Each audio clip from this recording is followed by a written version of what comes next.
Καθημερινές είναι πλέον οι αεροδιακομιδές από ελικόπτερα και αεροσκάφη των ενόπλων δυνάμεων, μιας και τα τρία εναέρια στενοφόρα του ΕΚΑΒ εδώ και σχεδόν ένα χρόνο βρίσκονται καθυλωμένα στο έδαφος. Η ΕΡΤ εξασφάλισε αποκλειστικά πλάνα από αεροδιακομιδές που κάνουν τα ελικόπτερα Chinook και NE-90 της αεροπορίας στρατού. Ενώ πιλότοι και μηχανικοί μιλούν στην κάμερά μας για τις εμπειρίες που έχουν ζήσει στον αέρα μαζί με τους συγγενείς των ασθενών. Αεροδιακομιδή. Μια πτήση υψής της προτεραιότητας για να σωθεί ο συνάνθρωπος.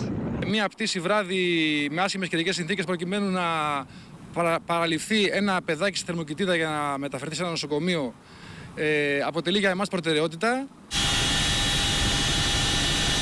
Η ΕΡΤ εξασφάλισε εικόνες αγωνίας από επίγουσες αεροδιακομιδές που έχουν γίνει από ελικόπτερα της αεροπορίας στρατού.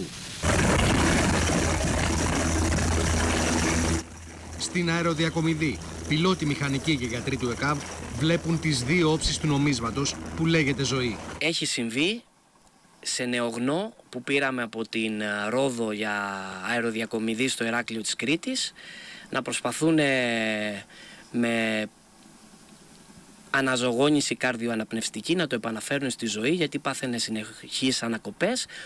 Δυστυχώς κατέληξε. Μια εγκυμονούσα, για την οποία μάθαμε αργότερα ότι με το που έφτασε στο νοσοκομείο γέννησε κιόλας και πήγανε κιόλα καλά. Δηλαδή φτάσαμε στην ώρα μας.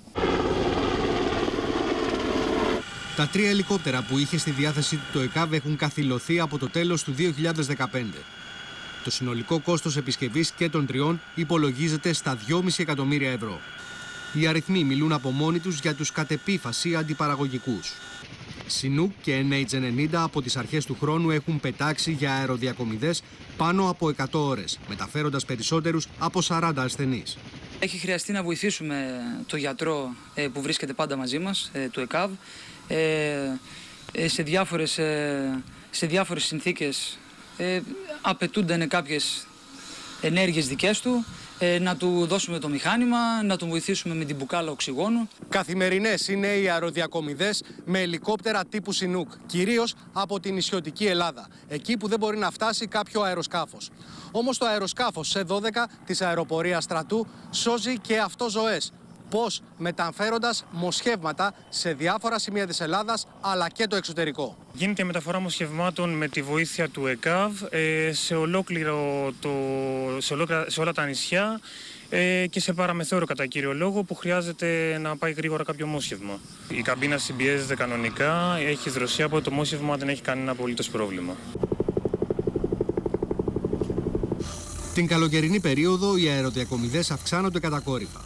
Γιατί είναι περισσότερος ο κόσμος στα νησιά, είναι περισσότερες οι ώρες που βγαίνει έξω να διασκεδάσει, να γυρίσει. Καλώς κακώς είμαστε και Έλληνες, μας αρέσει αυτό το κομμάτι, θα πιει λίγο παραπάνω. Υπάρχουν πολλά τροχαία στα νησιά. Ένα ακόμη πτυτικό μέσο το οποίο χρησιμοποιείται από τις ένοπλες δυνάμεις για αεροδιακομιδές από τα νησιά κυρίως είναι το ελικόπτερο NH-90. Το ελικόπτερο το οποίο είναι 4ης γενιάς και από τον Νοέμβριο ξεκίνησε και αυτό να βοηθά τους πολίτες. Έχουμε εκτελέσει αρκετές αεροδιακομιδές, περίπου 20 στον αριθμό, αν θυμάμαι καλά.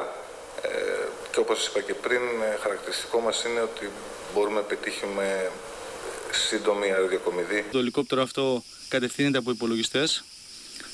Για να σας δώσω να καταλάβετε, εδώ που σταματάνε τα χειριστήρια ξεκινάνε καλωδιώσεις και μεταφέρεται η κίνηση στους υπολογιστές και οι υπολογιστές ελέγχουν τους έλικες του ελικόπτερου. Όπως και στα Chinook, έτσι και στα NH-90 οι άνθρωποι έχουν να θυμούνται το ευχαριστώ εκείνων που έχουν την ανάγκη. Ήταν καρδιακός και με το που το βάλαμε μέσα στο φορείο απλά γύρισε και κοίταξε σαν να μας έκανε ένα νεύμα ευχαριστώ παιδιά. Από τη στιγμή που θα δοθεί εντολή για πτήση υπέρ του ΕΚΑΒ, τα ελικόπτερα της αεροπορίας στρατού σε 15 με 20 λεπτά βρίσκονται στον αέρα για να σώσουν τα πληρώματά τους τον συνάνθρωπο.